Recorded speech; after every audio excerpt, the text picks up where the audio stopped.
St. John Common Council Finance Committee open session. I'll call it to order at 1:39 p.m. here on Thursday, August 24th. We have minutes of June 28th, so I'll call for a motion on the minutes of June 28th. I see the Mayor and Councillor Hickey's hands. All in favor, aye on the question, or raise your hand. Contrary minded, carried. Item 3 is an approval of the agenda. Move approval. Her Worship and Councillor Hickey. All in favor, raise your hand.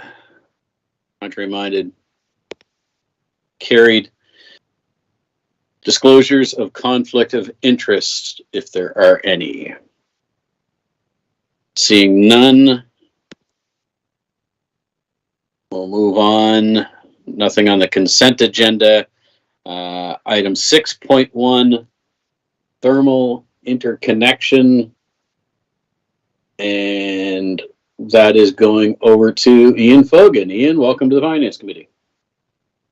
Well, thank you for having me, Chair. I'm glad to be here for this item and the next one. This one is just a brief one. This is further to a capital project that's already been approved. We're looking for approval here to apply to FCM for some further funding. You can read in the report the cost and the project outlay, but the recovery, the straight line recovery for this payback period, I guess, for this project is less than 8 years. So I move staff recommendation on this one, Chair. Councillor Hickey moves. Second. We Okay. give the second to Councillor Norton. Questions on the recommendation? It's a good news thing. We've been talking about it for a long time. Let's use the heat we got. On the question, all in favor, signify by aye or raise your hand. Contrary minded, carried. Next item, also Mr. Fogan, is disaster mitigation and adaptation funding application for the Atlantic Sugar Site. This is kind of a cool project. Go ahead. Thank you, Mr. Chair. I'll bring up the presentation that was included in the kit.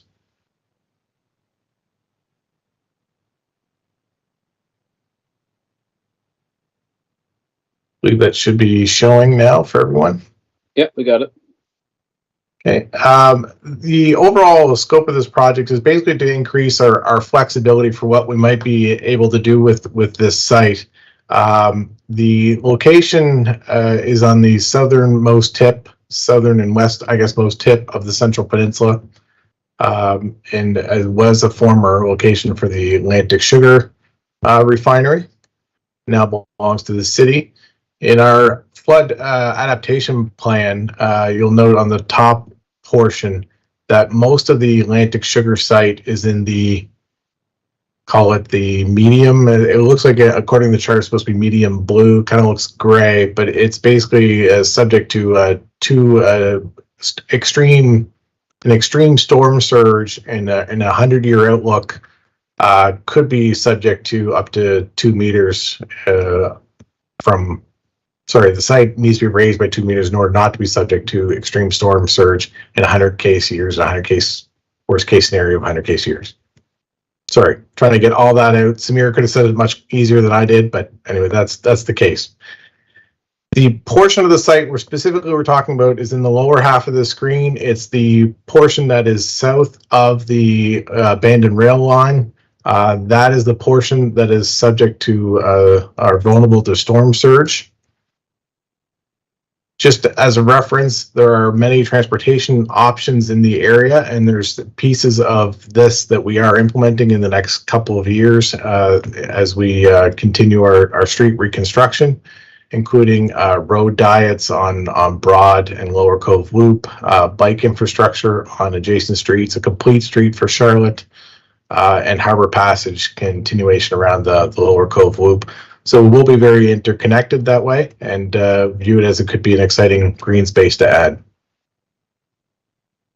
Further to that, in our Central Peninsula Neighborhood Secondary Plan, it does contain the policy that Council shall develop the Atlantic Sugar Refinery site as a new recreation and entertainment site, with one of the proposals including possible commercial development or recreation facilities on the site. So this is in line with our secondary plan.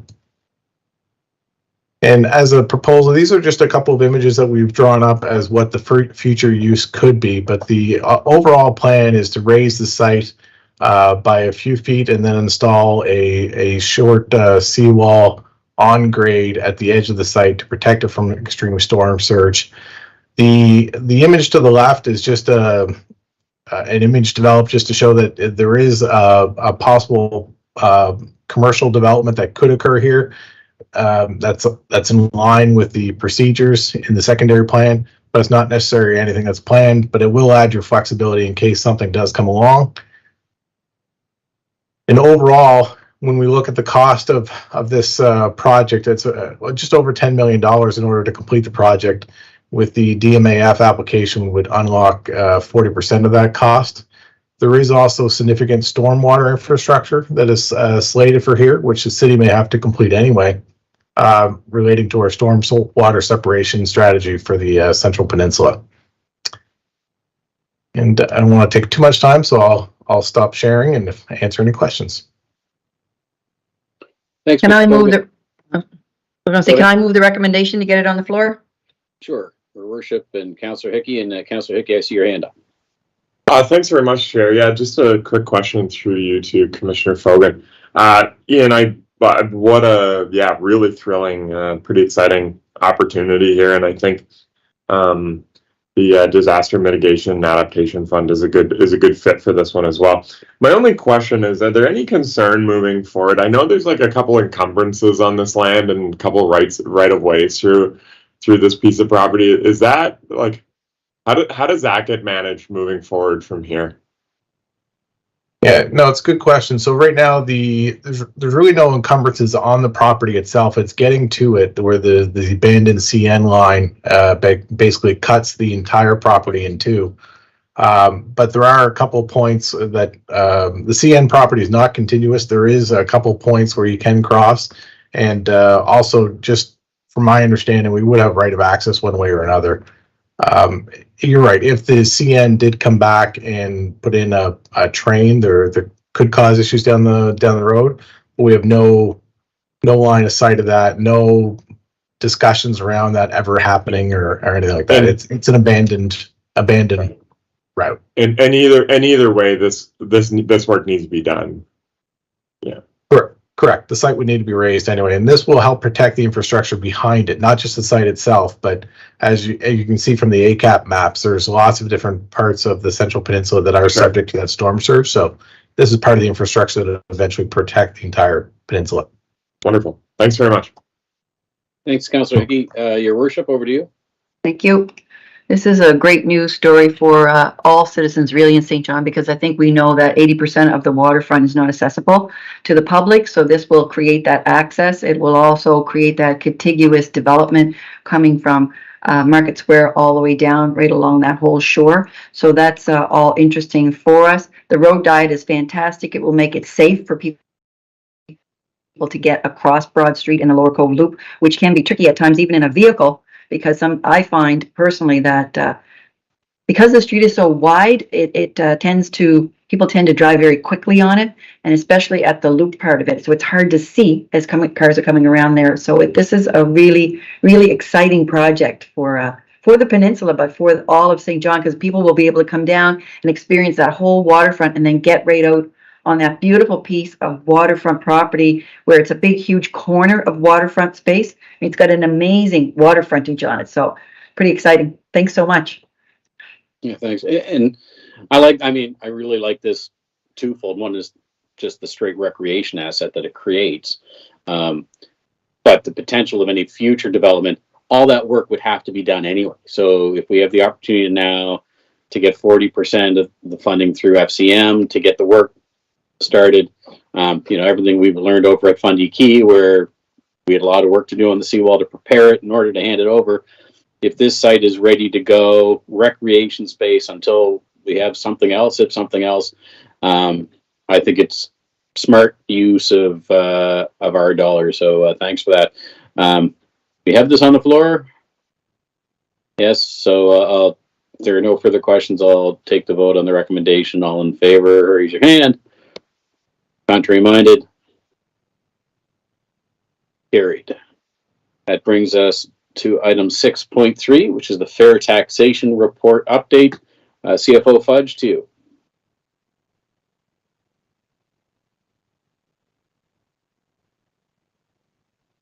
All right. Good afternoon, Chairman Sullivan, members of Finance Committee.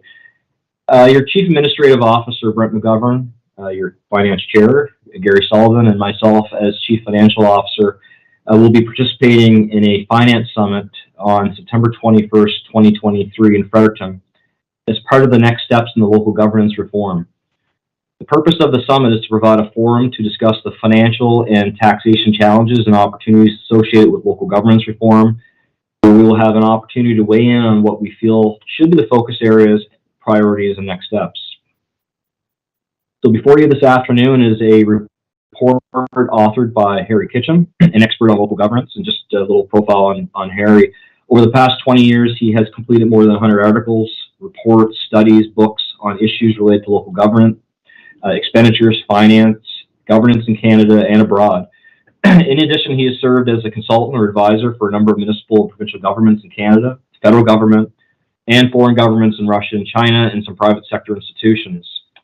Harry Kitchen co-authored the 2017 Fair Tax Report with Enid Slack, and we asked him to provide an update as it relates to 4 questions within the original report, given it's been 6 years since the original report in 2017. And those 4 questions are, should the province vacate the property tax? Should municipalities in New Brunswick have more control over property tax classes and rates? We asked them to provide an update on the benchmarking that was in the report of the non-residential, commercial, and heavy industrial tax multipliers, as well as the number of tax classes in each of those communities, as well as to update as to whether there has been any changes in practices with respect to heavy industrial machinery equipment assessment.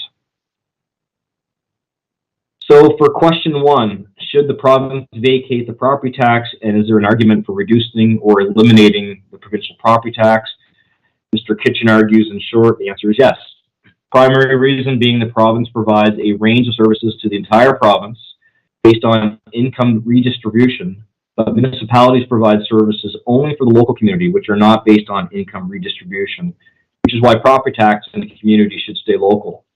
He also believes eliminating provincial property tax increases transparency and accountability because it would be entirely responsible, it would be entirely located within the municipality and easy to link directly the taxes to local service delivery. He also believes the province vacating the property tax would provide sufficient revenues to meet today's current needs and realities for municipalities and reduce the need for municipalities to ask for additional funds and tax tools. So we asked a follow-up question as to whether there has been any recent shifts across the country and provinces moving away from property tax. And the political landscape is largely unchanged since 2017, with only Newfoundland and Labrador not having a province-wide property tax. Our second question to Harry was to provide a snapshot of how New Brunswick compares to other provinces as it relates to the number of property tax classes and rates. So as you can see on the slide, in Atlantic Canada, the number of tax classes are low, with New Brunswick now having 3 with the recent heavy industrial tax class being added. So we have residential, non-residential, and heavy industrial. PEI has 2, Nova Scotia has 3. Whereas once you've moved more western into Canada, you start seeing many more classes, with Ontario, Saskatchewan, Manitoba, British Columbia having anywhere between 7 to 10 tax classes. And the third column on that table before you is the benchmarking of provincial restrictions in each of those provinces. New Brunswick is still the province with the most, restrictive restrictions, when it comes to limits on tax rates. Municipal tax rates are set locally in all jurisdictions across the country. However, there are no restrictions on those limits or those multipliers in Saskatchewan, Manitoba, Quebec, Newfoundland, Nova Scotia, and PEI, according to Mr. Kitchen. There are fairness limits, however, in Ontario, Alberta, and British Columbia. So let's just take a quick look at those, at the benchmarking of multipliers. So the municipalities benchmarked on this slide are the same ones that we benchmarked in 2017 in the report from Slack and Kitchen. And primarily, we chose those municipalities because they are similar to St. John. They each have a unique mix of residential, commercial, and industry in the community and have those classes within their boundaries. The slide benchmarks the multipliers in those communities for commercial, industrial, and heavy industrial, as well as compares the current benchmark that Mr. Kitchen had reviewed to what it was back in the 2017 report. You can see in New Brunswick, for the most part, is for the multipliers in other communities commercially are pretty much all higher than in New Brunswick, other than Saskatchewan. But the divergence gets even greater when you look at the industrial or major large industry. You can see that when it comes to industry, some multipliers are as high as 8 or 9.8 times the rate in Sault Ste. Marie and Prince George, British Columbia. They're higher than they were back in 2017. So in the 2017 report, you see the column over 2015 is what the year they benchmarked back in that report. Sault Ste. Marie, Ontario was 5.31. They've moved to 8.02. Prince George was 6.02. They've moved to 9.8. And other than Regina, pretty much every community on the slide is higher than the flexibility that we have here in New Brunswick. So the increase in the multiplier from 1.5 to 1.7, although was a very positive step in flexibility, still only allowed the city of St. John back in our 2023 budget process to enter into only 58% of the property tax that was vacated by the province when they reduced their tax rate, the provincial property tax rate, by 33 cents.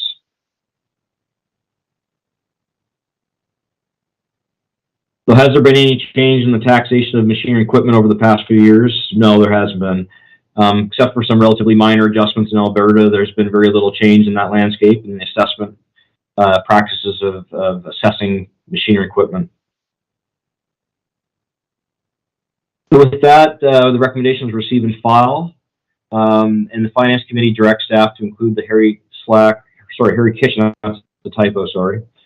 Harry Kitchen report as supporting documentation at the Finance Summit in Fredericton on September 21st, 2023. And then the Finance Committee continue to endorse, this is not new, that we advocate for the province to vacate property tax or provide and offer more tax room to municipalities. The province support the expert panel recommendations that we've talked about on equalization in previous Finance Committee meetings. The province either remove limits in legislation or expand upon the fairness limits on property tax multipliers. If removal of barriers is not possible, offer more flexibility in those fairness limits.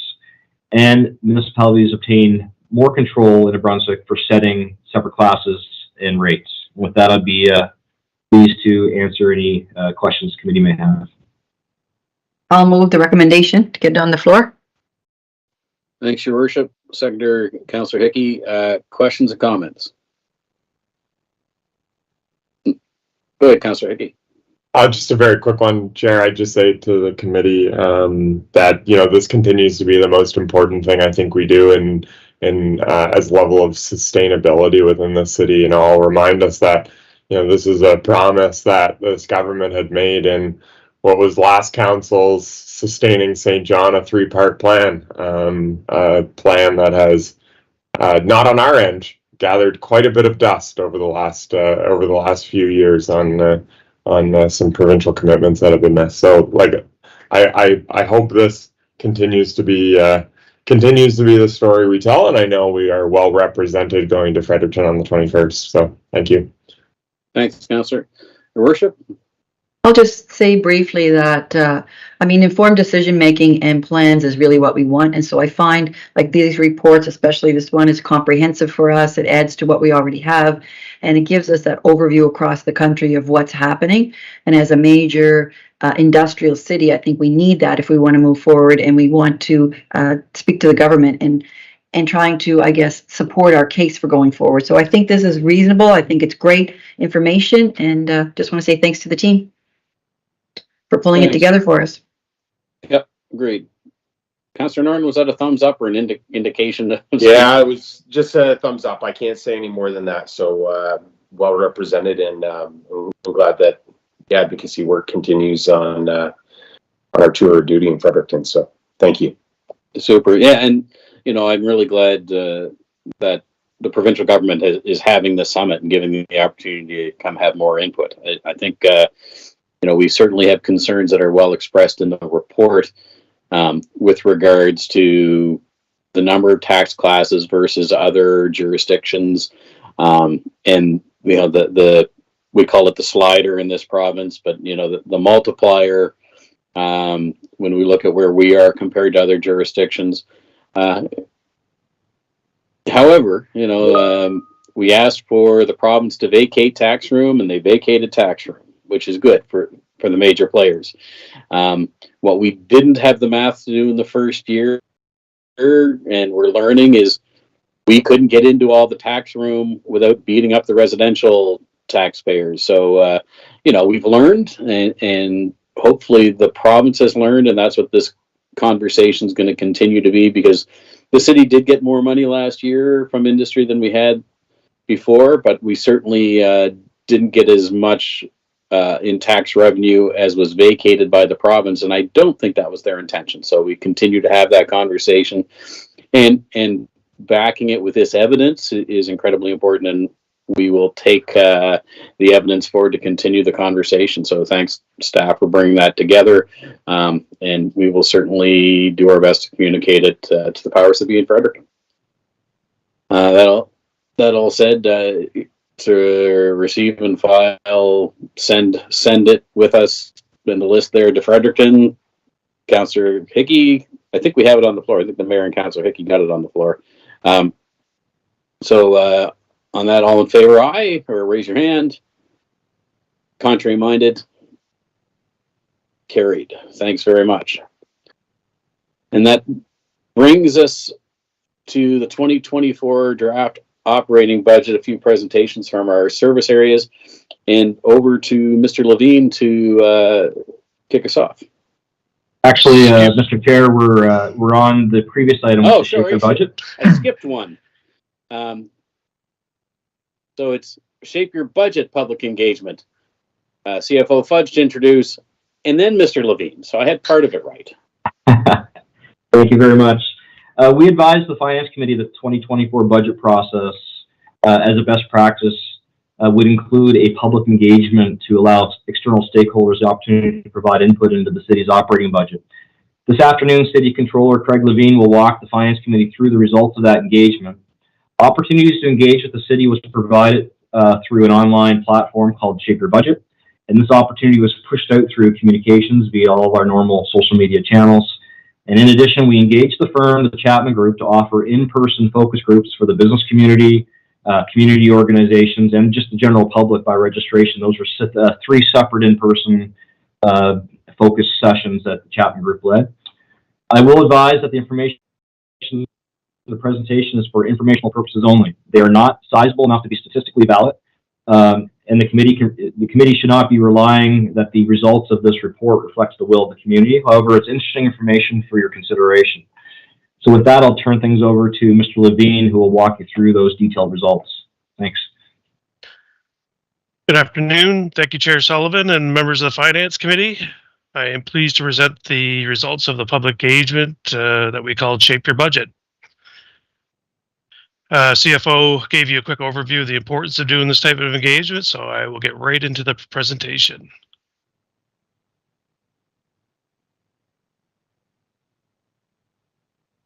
Overall, we had 84 participants. Our online survey resulted in 67 participants, which included 2 that filled out by paper copy. As CFO Fudge alluded to, we did engage the Chapman Group to do in-person public engagements. They did 3 separate sessions where they invited members of the business community and several community organizations for the second session. And lastly, they did a session for individual participants, and you can see the attendees for each session on this slide. Overall results are consistent with some of our other public engagements. This is the first one we have done for Shape Your Budget, and it was done in the summer, which can be more challenging. But I do want to note that the survey results from Shape Your Budget Online, as well as the sessions with the Chapman Group, have been included in your kit. This slide is just the various engagements we have done recently, and you can take a quick look from a comparison point of view. The next two slides were questions that were in the surveys, and these were presented to the Finance Committee a few months ago, so I won't go through each of them again. And then just a second slide. Okay, here's a snapshot of the diversity of our respondents who chose to participate in the surveys, and on this one we had 54 respondents.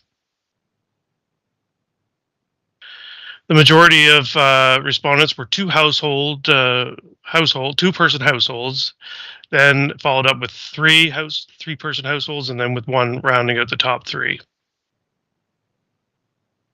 You can see that the majority of the respondents have lived in St. John for over 5 years. Overwhelmingly, the majority engaged in the survey results does not operate a business in St. John.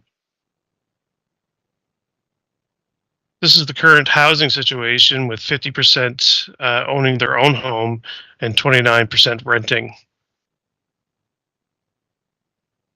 The top 5 spending priorities had affordable housing coming in with the highest priority, then roads and sidewalks, parks and recreation, snow plowing, and transit services finishing the top 5. Lowest priority, based on survey results, was bylaw services enforcement, with recreation programming, traffic management, arts and culture, and community programming and stormwater management tied for 5th. In regards to the strategic plan, regional cost sharing was a top priority, with social needs and protecting the environment, investing in transit and active transportation, with public growth rounding out the top 5 priorities. The survey is basically split down the middle on whether to increase services or reduce taxes based on achieving more tax-based growth than projected in our long-term financial plan. Almost half listed value for tax dollars as fairly good versus 30% listing as fairly poorly, so a fairly wide spread on this one. Respondents had the opportunity in the online survey to provide feedback. There were a number of responses. However, there really was not a consistent theme that emerged among the responses, but there was some great feedback, some good ideas, and some interesting comments that I would recommend people having a quick read through. Feedback given during the Chapman Group sessions and involved discussion of the actions that should be taken around the top 3 priorities that were identified. There were a couple outliers when looking at the Chapman versus the combined results. For example, active transportation rated as a high priority, where it was basically in the middle of the priorities for the combined results. Community program was also high priority on the Chapman results, where it was rated low on the combined results. And there is also a lot of great feedback on implementation on some of the priorities and feedback on economic development within the Chapman Group report. So in conclusion, the survey is for information purposes only, and as CFO Fudge stated, would not be statistically valid. However, it is best practice for creating an open and transparent process around creating the operating budget. And with that, the recommendation is that the Finance Committee receive and file this presentation and the attached documents. Thank you.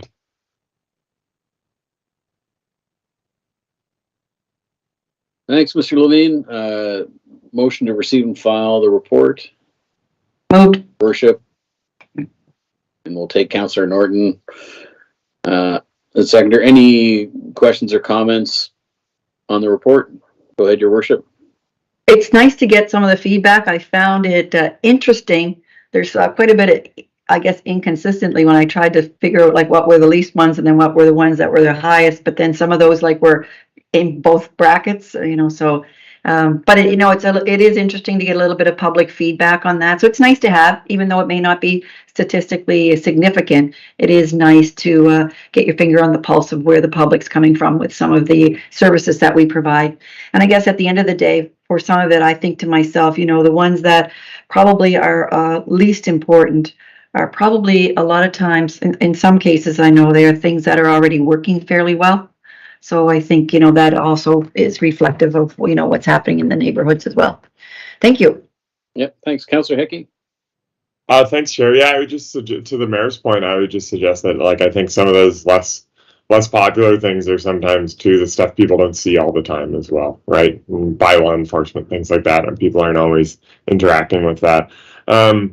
I guess I was a little disappointed with the lower participation in it. I would have liked to see those numbers a little higher, but would suggest that it was interesting to see the stats around people finding value for their tax dollars. I think that drives home a point for us in telling the story of where those tax dollars are going and why they're going there, and how we can try and push the message of value for money better to the community, and make sure that we're highlighting some of, whether it's the important infrastructure upgrades we're doing or whatever they are, highlighting those investments to really try and tell the story of value. Because certainly before council I may not have seen that, but in sitting around this table, it's evident the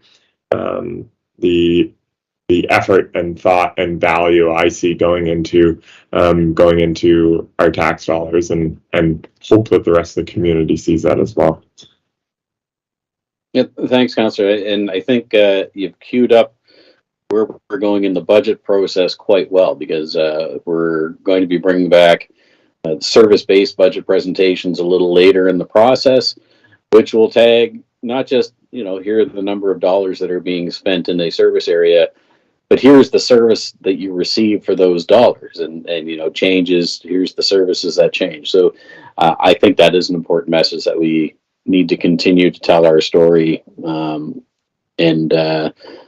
perhaps queue up the communications department for a few of those infographics that we've had in the past. Here's where your dollars are going. Thanks for that. No further comments. So recommendation on this one is to receive for information, and we'll put it in our heads for the budget process. Councillor Hickey, Councillor Norton, all in favor signify by raising your hand or saying aye. Contrary minded, carried. Thanks very much. Now I get to say over to Mr. Levine to introduce our budget presentations for today. Thank you, Chair Sullivan. I apologize. I'm having some issues with my camera, so I will jump right in. And before we get into the operating budget presentations, just a reminder, this is the same budget we brought forward back at the end of June. Fairly status quo based on 3.35%. So, no service enhancements at this point. But I do want to share our budget schedule for the balance of the year, what we anticipate bringing forward. So.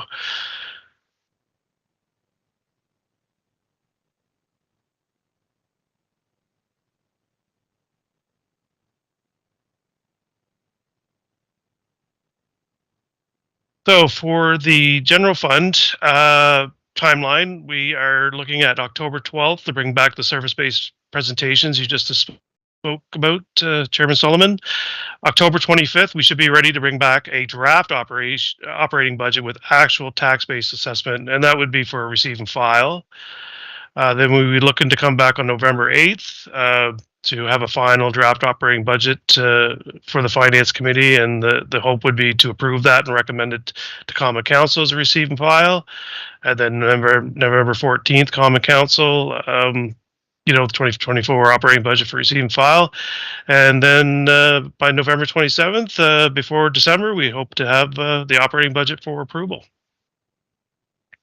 And then just quickly with the utility fund, pretty much the same dates. October 25th, we would be looking to bring back the budget to the Finance Committee for actually approval and recommend. This would be consistent with previous years.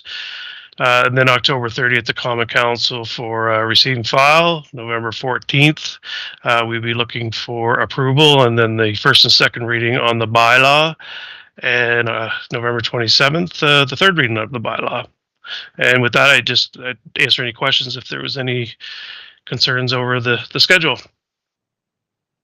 Councillor Hickey? Just very quickly, Chair, I'm just going to push back on what you said there, Craig, about it being a status quo budget. Like, let's not forget where we were 3 years ago with a hacksaw looking for $10 million. Like, this is different. This is stability for this community. It's an understanding of what the services are going to be. Like, it would if we had 10 years of these budgets, maybe, but this is only year 2 of stable budgeting within this community after a heck of a lot of cutting and slashing. So I just wanted to push back on that. Councilor Hickey, thanks for reinforcing that point. The other piece of this process, I think that's important for folks to understand is, we're not chasing that 10 million anymore. We've got our plans and policies in place. And this is part of it. So 3.35% is what we are currently forecasting is required to maintain the same services with a few tweaks here and there. But also built in is the conversation when we get our numbers, if they're over 3.35%, then what do we do? And that's where we bring in more of our strategic plans and more of our move SJs and our neighborhood plans and a little bit of that and a little bit of tax reduction. Those are some exciting conversations that we can get into. But this is the important piece, that we don't get ahead of ourselves into those conversations. Let's make sure we keep the garbage getting picked up. We keep the potholes being filled. We keep the city safe. And then when we have our numbers, we can make some of those other decisions, which are based on plans that we have very strategically and thoughtfully put in place. I saw your hand go up and down there, CFO Fudge. Are we good? Yeah, I couldn't say any better than you just did. It's just status quo. I think it's the context of that was more in terms of the process. This is an iterative process, and you'll see on the presentations there is a slide with enhancements. It's the last slide on each of the service presentations, so it'll be iterative. And this, depending on tax base, as the finance chair said, that's when we'll prioritize based on a strategic plan. How much additional capacity we have to enhance services and do all the things or potentially reduce taxes in accordance with our financial plan, all things that the chair already said. So thanks, just wanted to add that context. Cool. Thanks. So CFO Fudge and Mr. Levine, who is introducing our service areas? Perfect. I'll take that one, Chair Sullivan. So first up is our Fire Chief, Kevin Clifford. Good afternoon, Chairman Sullivan and members of Finance Committee. I'm just going to share my presentation. Hopefully I can get a cue that says it's there.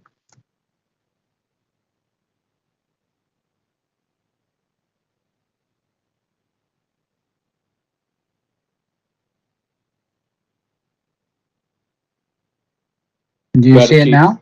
Yep. Okay, very good.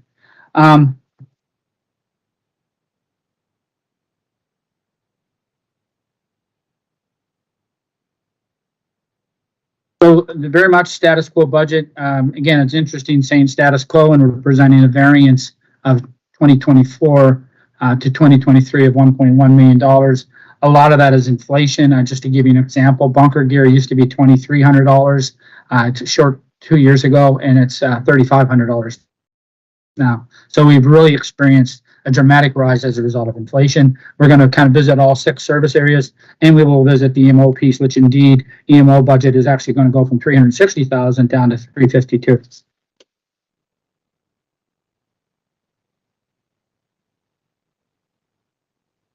Bear with me.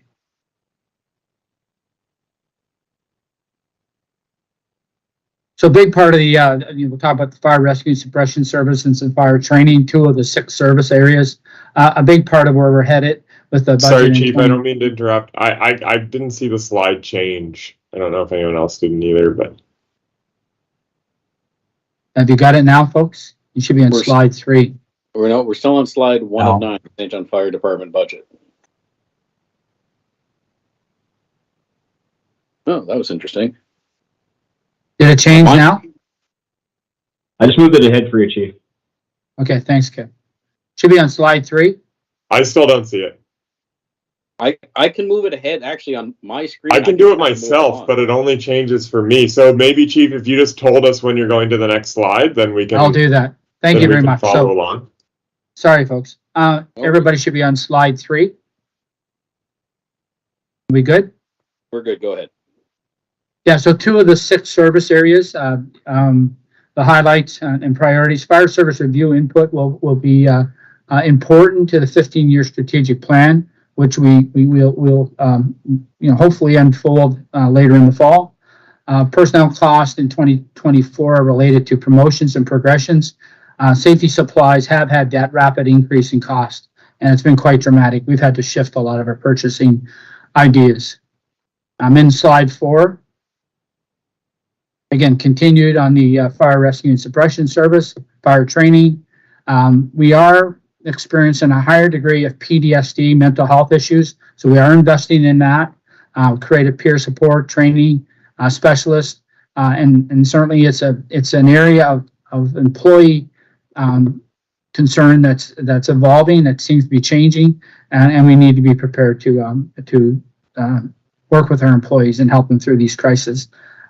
Excited about Camp Courage, which is an initiative that we're unfolding starting next week, which is and it's a program whereby we welcome young adults, 15 to 19 years old, from basically underrepresented groups. And in this case, I think it's 11 to 13 females are attending the Camp Courage next weekend, whereby we have a day for EMS, a day for policing, a day for fire, and it's going to basically all come together on the final day where we actually have an exercise, and the exercise next week will be unfolding during the exhibition on the exhibition grounds for basically a large audience. We certainly want to introduce this and try to change some of the recruitment and retention and the diversity needs that we have, and certainly open the eyes and create aspirations for underrepresented groups. So we're quite excited by that. Another program which we're looking at and certainly have a fair amount of endorsement from the Office of the Fire Marshal and some of our educational folks, and we haven't got full endorsement of it. The idea is solid around an IFSAC scholarship sponsorship program for folks that are in vulnerable and underrepresented groups. And the idea is that we would provide a program and mechanism whereby young adults would get the firefighter certification, which basically right now you go to Holland College or Waverly, Nova Scotia. We want to provide these scholarship programs through kind of a remote learning, individual learning, modular delivery, and we anticipate anywhere between 12 and 18 months from now that we would have 12 to 15 people that otherwise would not have had the opportunity to get that certification. We're not providing jobs, we're providing them the vehicle to apply for jobs. And certainly we'll be looking for people in our community from the volunteer groups, the vulnerable groups, and underrepresented communities. Some of our budgets are changing in that we thought it best to represent where the training dollars are going. So you'll see that the fire training budget is increased to $10,437, and that basically is our reflection of saying we are spending that much on training our individuals. Right now, the fire training budget, for the most part, is all in one line. So we've just separated what was already established. We basically allocated it to particular lines. Technical rescue response and hazardous materials. You'll see that there's an increase from 2024 to 2023. Basically, that's attributed to inflation. Technical rescue, we've got a great relationship with St. John Water, which I think we've saved them tens of thousands of dollars in that St. John Water, when they do skater repairs and have to go to the towers, by WorkSafe, they have to have an emergency standby team. And in the past, they may have had to engage private sector. Because of our competence, we basically can join St. John Water at those sites. St. John Water has expressly stated to me that they like the relationship in that they trust us, they know us, and they can get us in a short-term notification. A few years back, we actually had to go together on Christmas Eve, and you can imagine the challenge of putting that together if you're reaching the private sector. The hazardous materials program is a real success for us in that the province standby response contract has increased to over $100K a year, and our provincial training revenue is at least $35K over the last 3 years and projected to be at the same level for 2024. You see that budget is at $74,000, and basically we're generating revenue from that program of over $135,000. And again, primary cause of any increase is inflation. Fire prevention, what we're finding, and again, we're looking forward to coming to council on the fire service review and our strategic plan going forward. What we're finding is that we need to rethink our approach to fire prevention. So we're looking at operational personnel and have a deeper, more holistic role in our community with respect to prevention. Again, the training dollars have been repurposed and assigned to the various budget lines. We are through the Office of Municipal Emerging Measures. We are kind of embracing some of the newcomer programs. Jennifer Walshutz and the newcomer group. We are going to be spending some time over the next month with a class of newcomers and basically providing them information with respect to where emergency services fit in their environments today as opposed to where it might have been in their previous environments. Emergency management, like I've said, basically the budget is actually is less than last year in that some of the people that are in those roles are at a different pay band, a lower pay band than the pay band that existed in 2023. The fire department, as you're aware, we have a leadership role in EMO. Certainly we are respectful of the fact that EMO and the City of St. John is really a team effort across all of our operations, and very proud of that. Typically, the City of St. John has had 1 to 2 FTEs annually committed to EMO over the last 3 decades. If you can remember, Yvonne Huntington one time was the director, Muriel Provo. So we've always had some level of staff focused on EMO, and so in today's world, that focus comes from many of the folks that are in fire. Again, a reminder that St. John EMO and the personnel in St. John EMO, right across all of our areas, were awarded the excellence in service from the federal government. Simulation theater, we're still building the simulation theater out. We actually met with the province of New Brunswick today. Public safety, emergency management, security. Just today, we're talking about ideas how we can use the simulation theater to enrich our whole community, the provincial community, and certainly exploring and extending that out in a richer way. And again, the attrition of employees has caused the actual budget for 2024 to be less. Proposed service enhancements, obviously working with Stephanie Rackley Roach and the desire to have performance measures. So we're working on that. We've got a new software called First Due, which some of you might be familiar with, or at least heard to speak to it. It allows for Community Connect, in that we will have a better lens on some of on all the sites if everybody were to report in, but we have a better lens on the various built assets in our community, whether it's industry, commerce, or even people's private homes. And again, we really think there's a need for us to be more diverse and inclusive, looking at an increased awareness internally in basically having a better representation of our community. And obviously, we want to make sure that when we're out in our community, that we're mindful and aware of the various sensitivities that the members of our community would have. And so we are doing a fair amount of education with respect to diversity, equity, and inclusion. I've mentioned the scholarship program. I don't need to speak to that again. And certainly we're looking forward to seeing what next week in Camp Courage does. And certainly excited about having the opportunity to build that out, in that we'd give underrepresented groups, and next week is all females, but give underrepresented group the lens on what they could aspire for. What we have found over time is that we post for firefighters, and really we're not getting the applicants. And again, there's nowhere in the application that asks for gender, or it asks for what cultural background you have, but we are typically getting white males. And so what we understand is what we need to do is figure out where we need to post, and again, we need to inspire people that don't need to, in what we've experienced. We need to find a way to inspire people of a different diversity to apply. So again, we're reaching out through Camp Courage. We're reaching out to the scholarship program to change that. And the last slide, folks, again, proposed service enhancements, the 15-year strategic plan.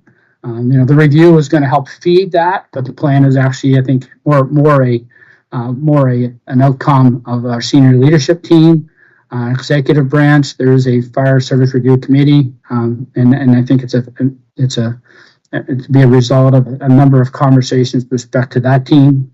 Again, the goal would be a safer community, enhanced fire prevention role of our operational personnel. We want to look at our call types. Any questions that folks have around what calls should we be going to, we want to examine that. We want to look at the data. We want to look at what the science and the data says about the types of calls you go to. We certainly are mindful, and we do celebrate with the finance committee the success we've had with finance and the fact that we have financial policies that have helped us get past the last 3 years and provide a promising future. So we fully endorse and support the idea that the fire service needs to adhere to the financial policies of City of St. John. And we do believe we should have defined service levels. I think the community should know what to expect where they live. Maybe there's a different service level in our urban and then there is in our suburban. But I think that's a question as we create our strategic plan for the next 15 years that we need to define. And Mr. Chairman, without further ado, I'll take any questions that folks have. Thanks, Chief. If you can just close your presentation, then I can see everybody. Actually, I can see sure. there at the bottom. Any questions for the Chief? Councillor Hickey, go ahead. Thanks very much, Chair. Through you to the Chief. Chief Clifford, I just wonder, will the fire service review that is imminent have an impact on this coming year's budget, do you foresee, or? Well, what I foresee is I think the review helps guide and provide input to the strategic plan. And so the strategic plan coming out of the city manager's office and council, of course, but I mean, there'll be some recommendations that we'll bring forward as part of the strategic plan. That will definitely have input to the budget. So the goal, and again, the city manager is online, he can certainly correct me. I believe that we hope to have a strategic plan in place and have that plan inform the budget. We don't anticipate that it would change the numbers, and we don't anticipate that it'll increase the numbers that we're presenting. It might refine the numbers. We don't believe it'll increase the numbers that we're presenting. And there might be some refinement that it might be less. But again, I think it's more about the strategic plan. The review will inform the strategic plan. Thanks very much. Thanks, Chief. Thanks, Councillor Norton.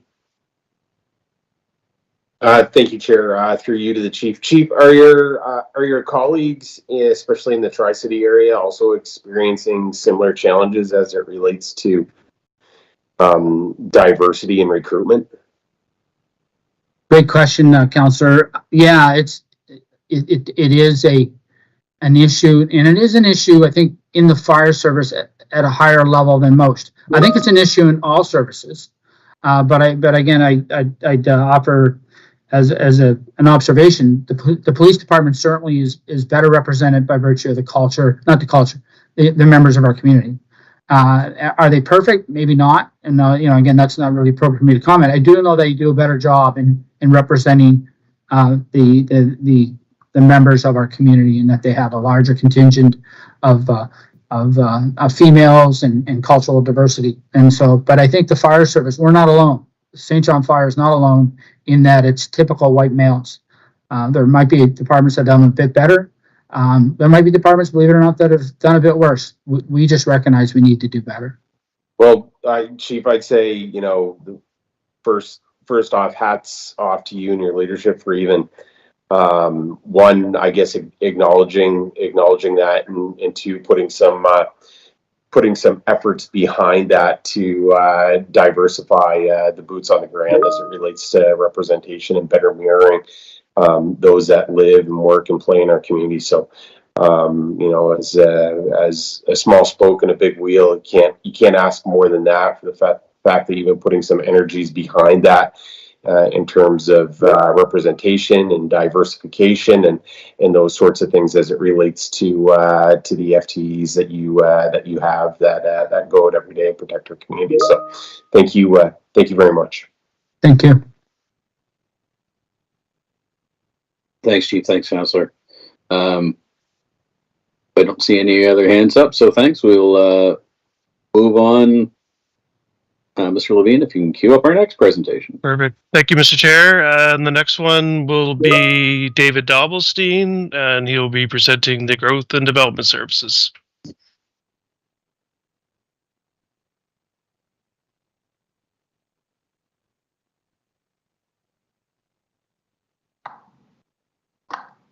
Good afternoon, Mr. Chair, members of Finance Committee. Could you give me a signal if you can see the slides?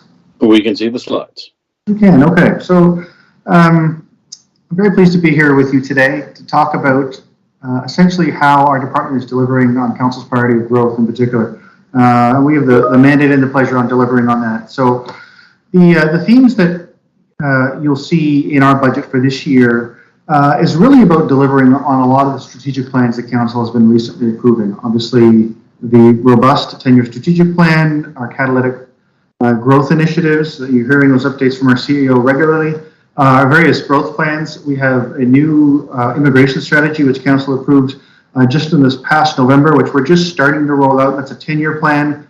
We have a brand new, hot off the press city market strategic plan, which the mayor was very actively involved in, and it's really, we're going to be gearing up to start implementing that beginning next year and into this year.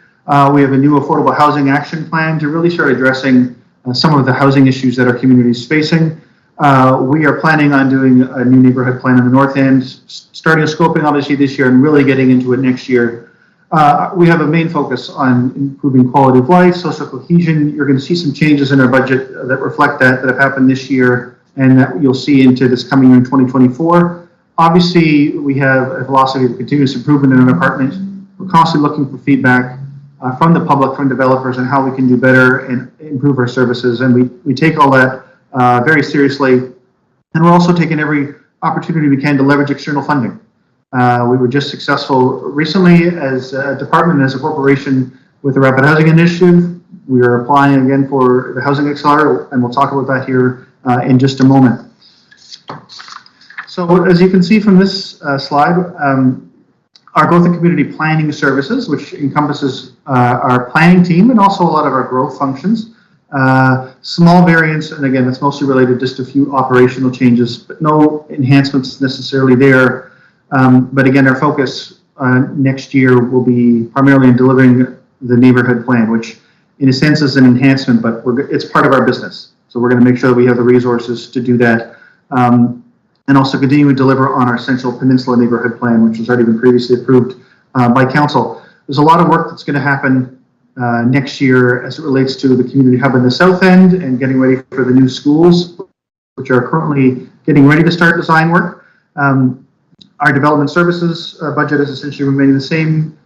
Same with development engineering, permitting inspection services. The variance here is really just about, and you're going to see this theme through, we're just reallocating salaries to different lines that more appropriately reflect what staff are actually doing. So there's no real changes here other than you're just seeing people moving around budget-wise. You will see some changes here though. Now obviously the changes that you're seeing here are minimum property standards, dangerous vacant buildings, other bylaws, they do also relate to salaries moving around. But we are very pleased to get the ball rolling on our new community enhancement program, which Council just approved in June. We've started the hiring process for that. We're going to be having 2 staff joining our team shortly on contract for 15 months. So topping out the end of this year and then into next year to really deliver on those priorities which you said. We're really increasing the benchmarks that we're setting for minimum standards program and our dangerous and vacant buildings program. With the Heritage Conservation Service, it's essentially status quo, and I would say it's a similar thing with cultural affairs. That doesn't mean we're not innovating and not responding to the needs of the community. We obviously have a fantastic artist in residence program that the Arts Board is currently working through with our Arts and Culture Coordinator and doing all sorts of things with helping coordinate special events. Grants for the Arts and Culture Board essentially are remaining the same to continue to support artists in St. John and those cultural events and amenities that we all appreciate and love. Public art and maintenance, essentially status quo. This was used primarily last year, as we just saw a few months ago with the unveiling of the Hooper statues. So that's the kind of thing that this budget's used for. There's not a whole lot of major maintenance scheduled for this year beyond sort of this routine maintenance. But a few other priorities for this year for our team is really rolling out the Civic Commemoration Committee and supporting that committee and helping council with identifying place names for various parts of the city. We are anticipating working very closely with the New Brunswick Museum. In fact, we just received the application this week for the new museum. And so that's a really exciting project that's going to be happening on Douglas Avenue. And then, obviously, as I mentioned, a bit status quo for our arts and culture and heritage grants. With the city market, as I mentioned, our real priority this coming year is really getting the ball rolling on implementing a strategic plan. You probably will see some changes both below ground and above ground on South Market Street. Some of it's related to capital work. There'll be some related to our operating budget. The plan calls for us to do new branding for the city market almost out of the gate, some new marketing. We're going to be undergoing some governance review this fall, and that may have some impacts early next year. It's too early to say what that will specifically mean, but that was something that, again, council asked us to look at as part of this new plan. And again, new updated leasing procedures, just so there's greater clarity for our tenants on what they're agreeing to and the rules and obligations. One of the main things we're going to be rolling out here very shortly is really establishing core hours, as you would have seen when that plan was presented to you for your approval a short while ago. Obviously, there's a lot of movement and interest from the community and from council on the topic of housing, and in particular affordable housing. And so this was something that we've really prioritized in this past year. We hired a permanent housing manager who's now on our team and really helping us start to move the needle on this. And will really be assisting us with accelerating efforts next year, especially if we're successful in some of these grants that we're applying for. And really a lot of the work is now implementing our new Affordable Housing Action Plan. Working with the committee, working with our for-profit and non-profit developers to try to turn over every rock to find the resources that they need to get buildings up and running. We know, based on the metrics that council has set through the 10-year strategic plan at 2% population growth per year, we need to do a whole lot better in terms of getting more residential units built. That's why we're applying for the Housing Accelerator Fund, which that could have profound changes to the corporation more broadly in terms of really increasing our capacity as an organization to support the development community. It would accelerate our housing starts by up to 50%, we think. And so obviously we're not relying on that entirely. We'll make other changes, but that's a significant opportunity for us to really start welcoming more residential units to the community. Obviously, we're going to continue delivering on the immigration strategy, working with our community partners and our regional partners on regionalizing that strategy as well. And then we're seeing, or what you're seeing here, community services, just to be a little clear on what this is or what this isn't. This is actually the Community Services Reserve that you established last year, the $800,000 fund that Growth Committee makes recommendations to council on now. So what you're seeing here is there's already been an approved expenditure of $214 for the Community Enhancement Program. You're seeing a remaining balance of $586,000. So this isn't suggesting we add more money to that reserve. We're saying that's the balance remaining that we expect council will likely approve in 2024 on various projects to support our community. On this slide, you're seeing a lot of our budget related to our community centers and various other programs that we do offer. And I would say for the most part, this is business as usual. So a couple of variances that you're seeing changes in here are just explained sort of with the North End Community Center. That's simply just a matter of you approved an increase to their annual contract or their annual service agreement, and this just reflects that.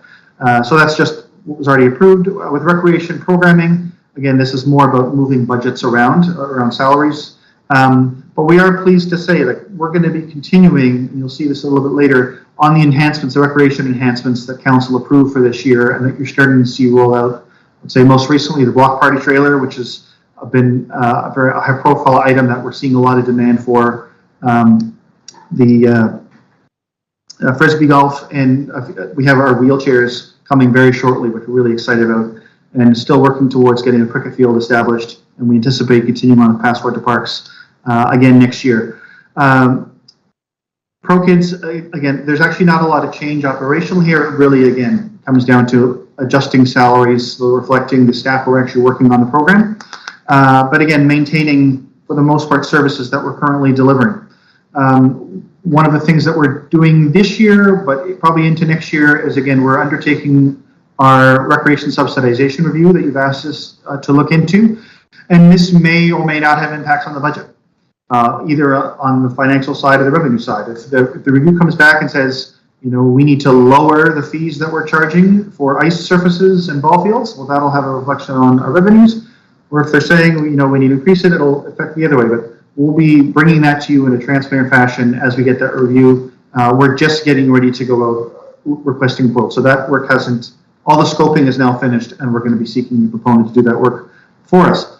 And then another major initiative, obviously, this coming year will be phase 2 of our community center agreement review, and working particularly examining what's going on with the east side. I know that was a theme that we heard very strongly from council at the end of last year as we were preparing for this year's budget. And so we're going to be undertaking that work.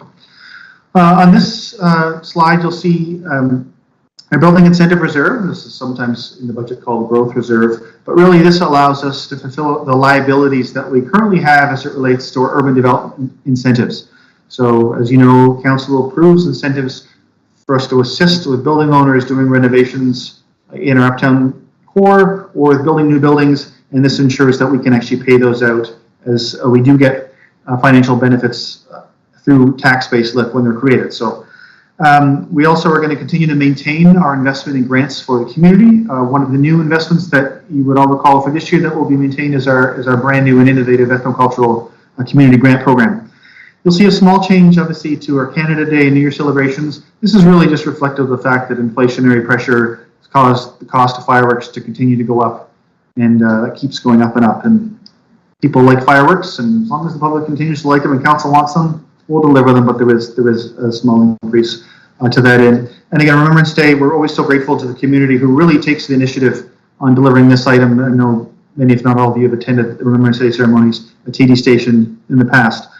One of the activities that we're also doing as it relates to our development incentives, and we're starting this now, but we're going to see this implemented next year, is a review of our incentive programs, and to make sure that they're the right type of incentives to stimulate growth. We've been asked to look at daycare and all sorts of other things, so that'll all be incorporated, and we're looking forward to getting that started officially. With community development, this is primarily staffing costs that we see the variance here, again, movement, but also an inclusion of our inclusion manager portfolio, which is a brand new portfolio which just started this year and will really help council achieve more of its ends in creating a more welcoming community. We are working on a homelessness strategy right now with the provincial government, and there could be, again, additional work with our frontline agencies on addressing things like encampments. And so we're still monitoring this, but we expect there to be a slight variance in the budget because of that next year. This budget really covers, or this slide rather, all of our external ABCs that sort of are tied into our overall budget, but sort of operate independently. Not too many variances here. Again, obviously the work of Envision is ongoing. That's obviously funneled through the regional service. Sorry to interrupt you, Mr. Dovelstein. Sure.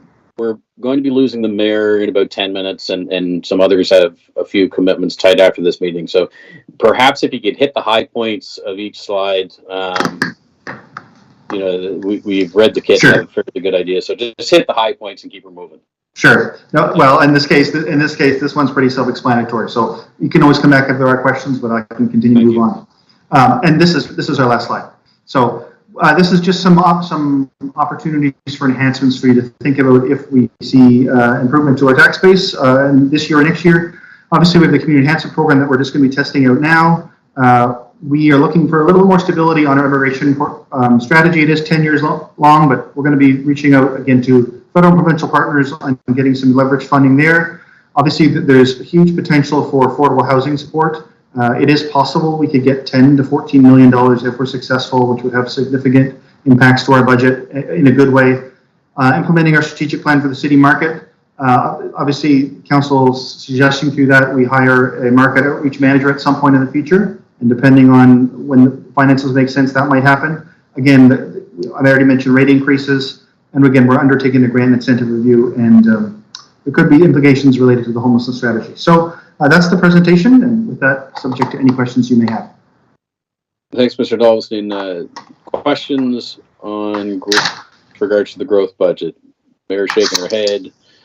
Councillor Norton shaking his head. Perhaps over to Councillor Hickey. Go ahead. Just a quick comment, Chair. I think it's nice to see some of the increases there, certainly to affordable housing. Just the one flag I would have there is, I would like to see the community centers, as they continue that review, targeted to increase some funding. I think if there's anywhere that we see a pretty solid return on, is from our community centers, and that's really what's dealing with whether it's any of the issues we're facing in our neighborhoods. They're really the ones dealing with it front and center, and as those issues continue to increase, as should their budgets, I would say. So hopefully that can get addressed, and would suggest too that perhaps that's what that community reserve is for, and can be targeted for any special projects that may come that way. But I'll leave that to the growth team. Thank you. Thanks for that comment, Councillor. I think, I don't know if it's part of the review with our community centers, but I hope it is. I am quite confident saying they take the money that we get and multiply it by several, because they do a fantastic job, one, of stretching the dollar they get, and two, of going and taking our dollars and then going and finding other dollars in order to enhance the services ultimately to the citizens. So good point on that review. Couple of questions, maybe if you just give some indication. I'm looking forward, it was on the enhancement slide with regards to implementing the city market strategic plan. My hope is to see that prioritized. I know that there's some changeover going on, and we've got a few empty stalls that I would love to see filled. So, the sooner we can get on that strategic plan to fill the market, I think the better. But the question I would have, and certainly council's priority on affordable housing is key, and I see that action in the budget. Perhaps you could point me to, because we certainly need affordable housing, but we also just need housing. I don't know if we're a victim of our own success to a certain extent. When you were talking about the cultural aspects and all the things that are going on in the city, lots and lots there. But a newspaper article, I don't know, it was today or yesterday online, talked about the fact that, we need 700 units to keep pace. Have we got money dedicated in our budget just to support development? Yes, we need affordable housing too, but just the great overall housing. Yes, a great question, Mr. Chair. So we do have support that's still in place for supporting our development community. We still have our urban development incentive program. Again, it's confined primarily to the Central Peninsula, but that is remaining. And again, with the Housing Accelerator program, if we're successful, we would think of really ramping that up. So the majority of the 700 units that obviously we think we targeted would be market housing, right? A smaller portion, obviously, to go through the Affordable Housing Action Plan is around 30%. Eventually gets there, and we're not anywhere near there yet. We do need to get there, but the majority of our funding actually right now is towards market housing, to your point. So. Okay, so there is funding in there to help the developers, and plans using some funds to help the developers move forward to kick off the projects that are in the pipeline, to help projects get through the pipeline fast and build. There is stuff in there. Correct, yes. Okay, thanks. No good. We'll take a receive and file. Your worship, Councillor Hickey, all in favor signify by waving your hand or saying aye. Contrary minded, carried. Thanks very much, Mr. Dalvestein. Mr. Levine, over to the next one. Perfect. Thank you, Mr. Chair. Next one's up is Mr. Ian McKinnon, and he will be presenting St. John Transit Commission. Hello all, good afternoon. just tee this up and make sure that everyone can see it.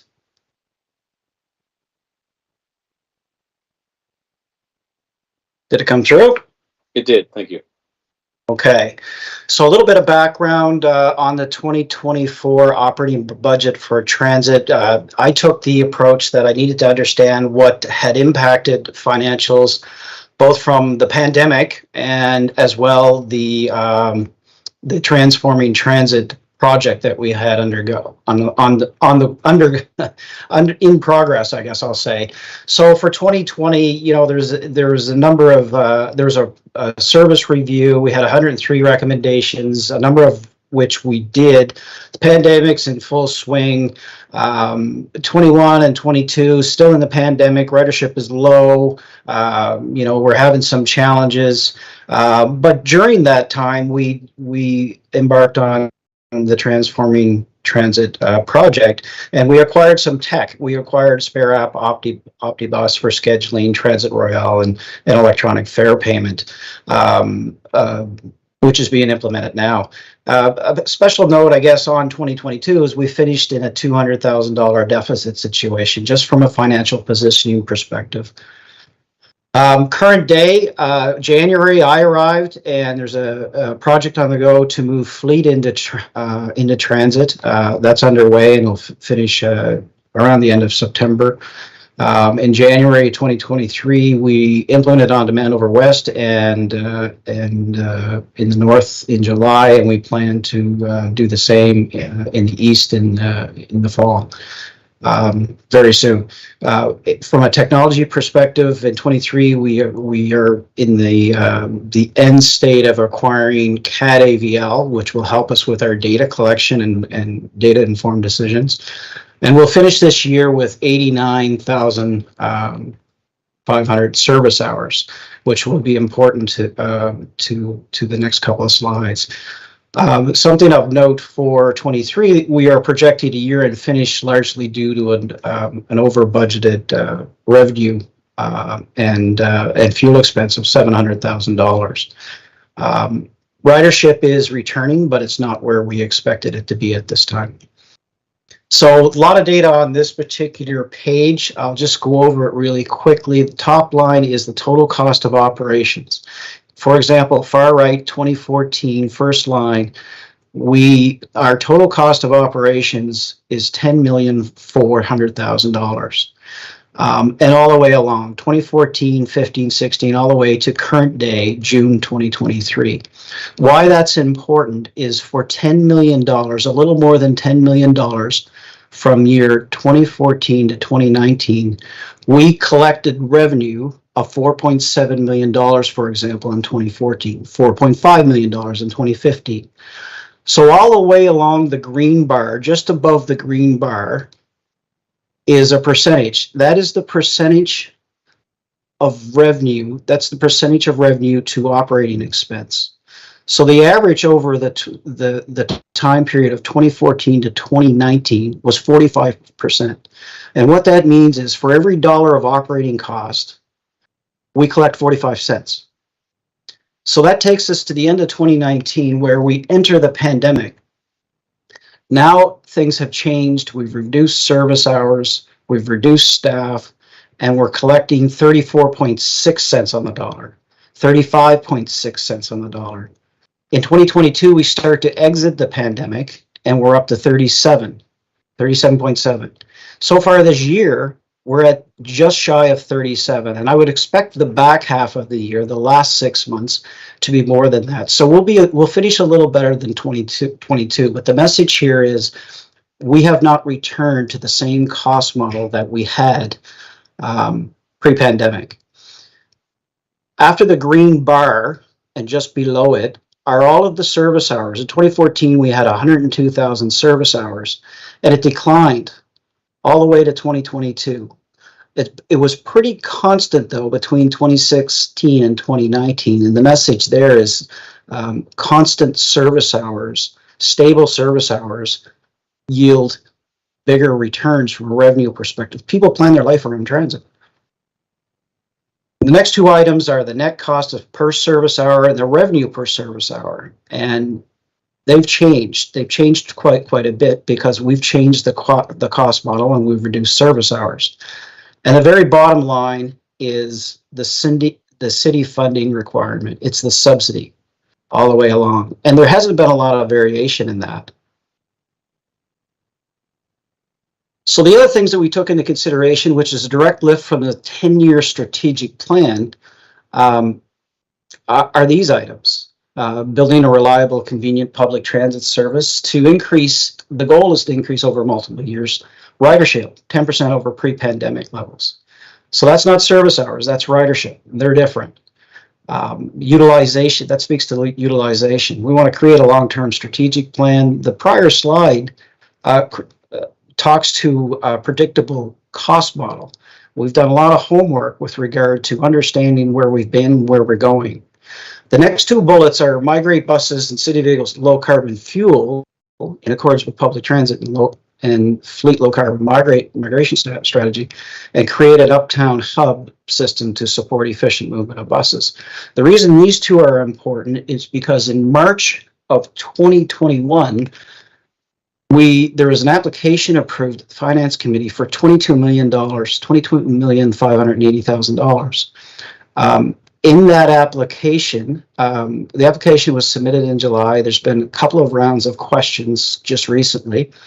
And the last round of questions they weren't complex. They asked about procurement timing. So that makes me think we're at the end of that process and that we should hear something very soon. And as a reminder, what was included in that application is there's 24 zero emission buses.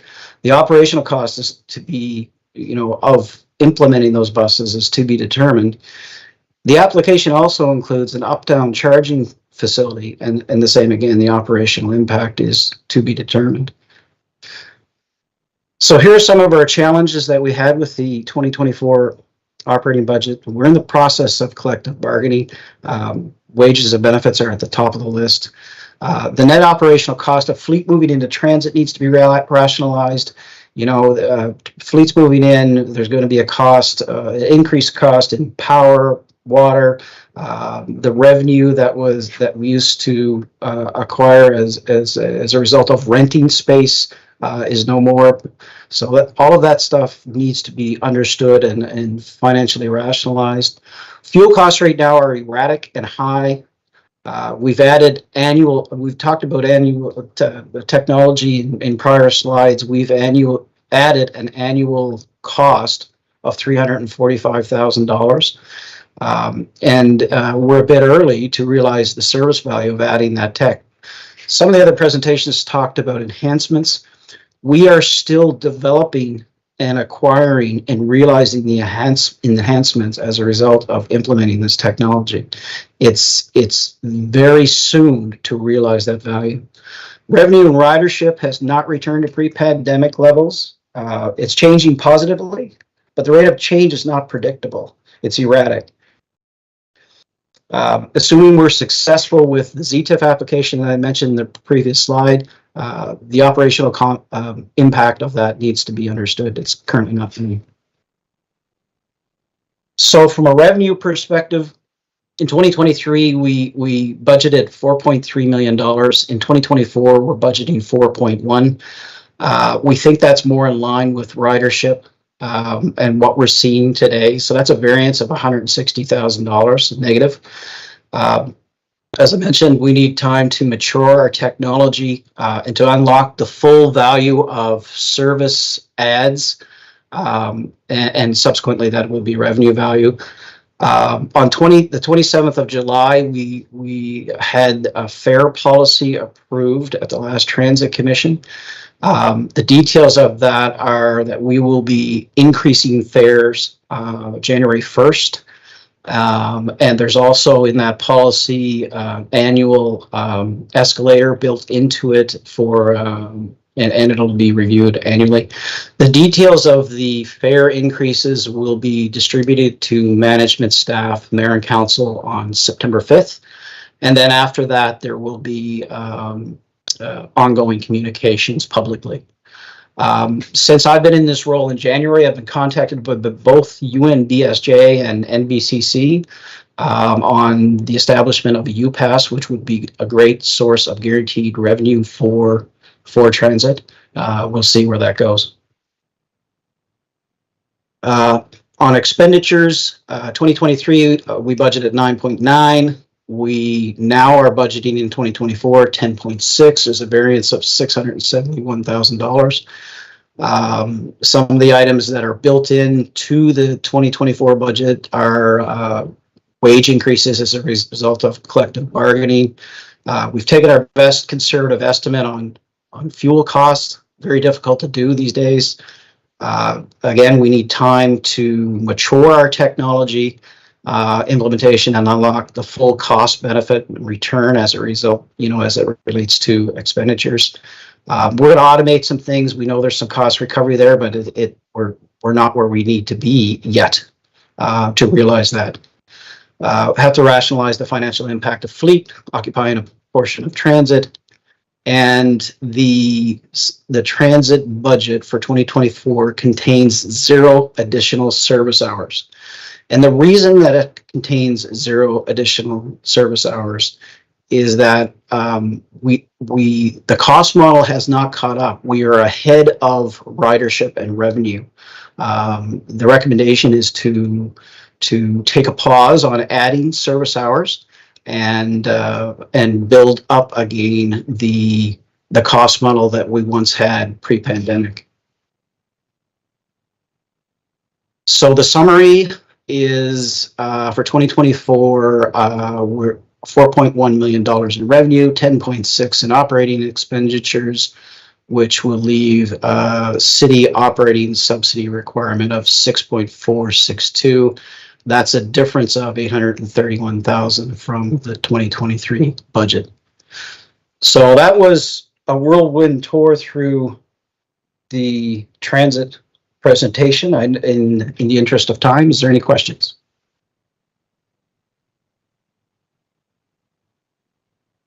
Thanks, Mr. McKinnon. Questions from committee?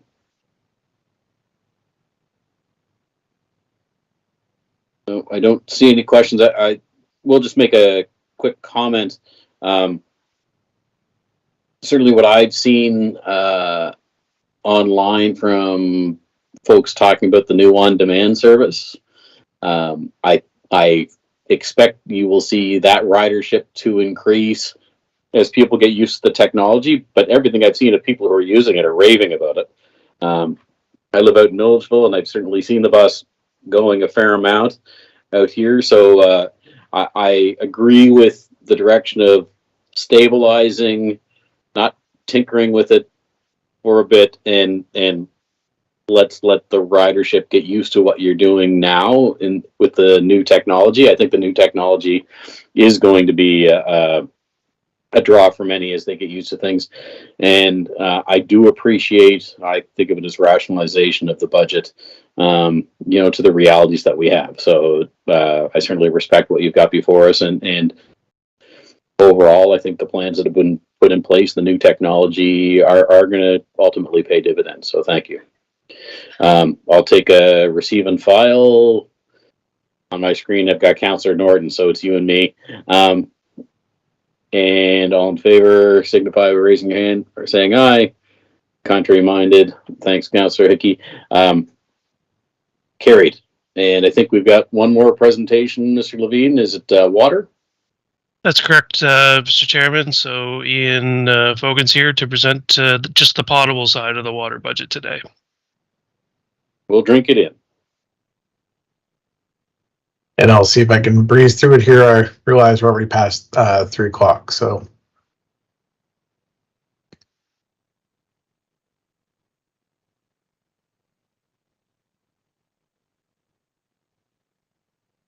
So for your 2024 budget for potable for water, we are predicting pretty much status quo. There is a slight variance of just under 3% from the revenues from 2023 to 2024, mostly attributed to other revenues. As you can see here from our breakdown on our revenues, our flat accounts would remain stable, no change. Meter rate accounts, we're predicting a slight increase in revenue, with most of the increase in revenue coming from what's classified as other revenues. And we'll get into that in this next slide. So the no rate increase is called for 2024. That means the annual flat rate would remain at $14.28. No rate increase for commercial potable customers either. Just we predict consumption is going to increase a little over year. And the other revenue is largely attributed to interest revenues due to higher interest rates. And it's a non-reoccurring revenue, so we'll be offset in their expenditures as capital from operating, which you'll see here shortly. Under the expenditure side, our drinking water service is relatively staying the same, with the wastewater service increasing slightly, and that's where the operating capital from operating is contained. That one-time, what's considered a non-reoccurring revenue. And just a note that our industrial water budget is still under final development, and we'll have those rates to you shortly.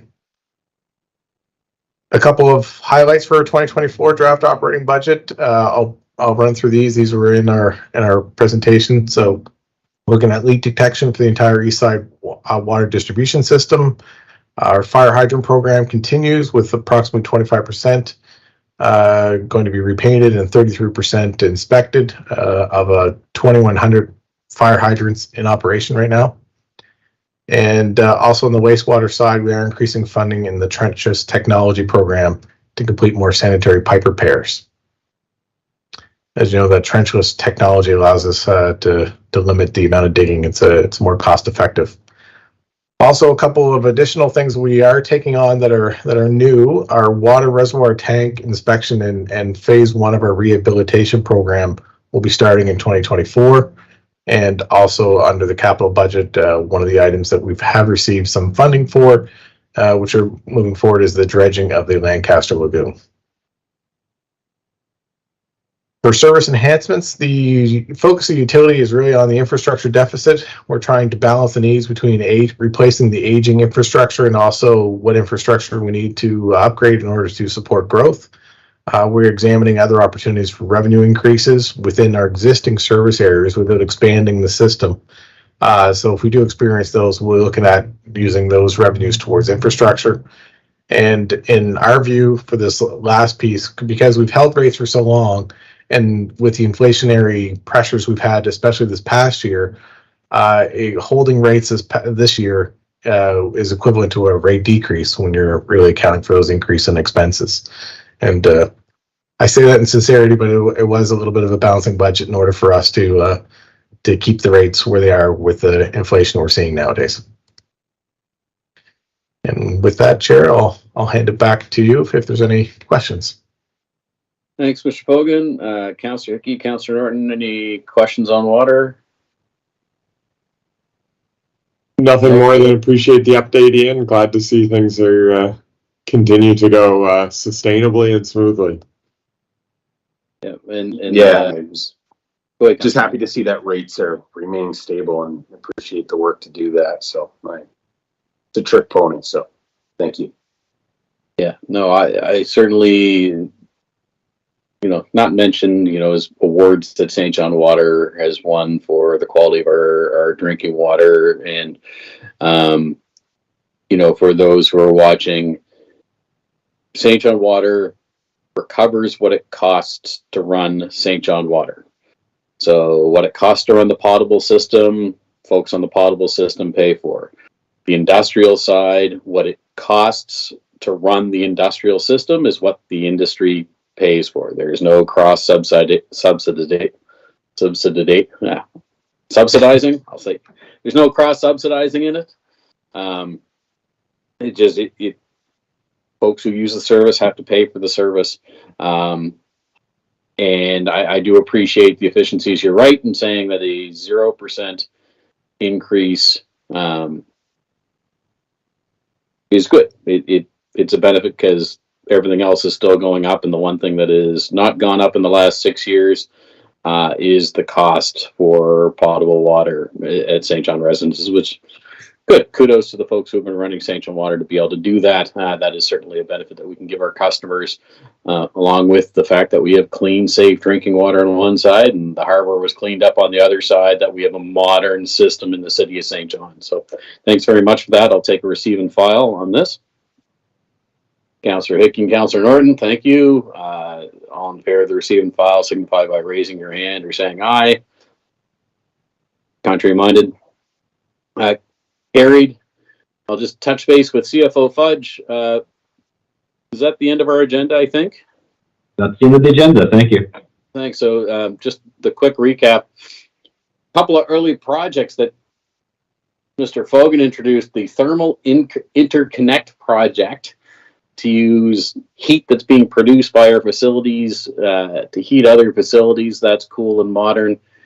Disaster mitigation and adaptation funding application with regards to updating the Atlantic Sugar site, not only to have it better defense for the climate change and potential storm surge, but to start to create a wonderful natural space for citizens in the South End. Our updated fair taxation report, which will be good evidence for staff and myself as we go forward to have conversations with the province with regards to modernizing the municipal taxation system. We received information on Shape Your Budget, the public engagement, and finally received some more draft operating budget presentations from our service areas. So good job this afternoon. Thanks to all staff that were involved in preparing everything for us. We look forward to carrying some of it on to inform the rest of our fellow councillors around the Horseshoe.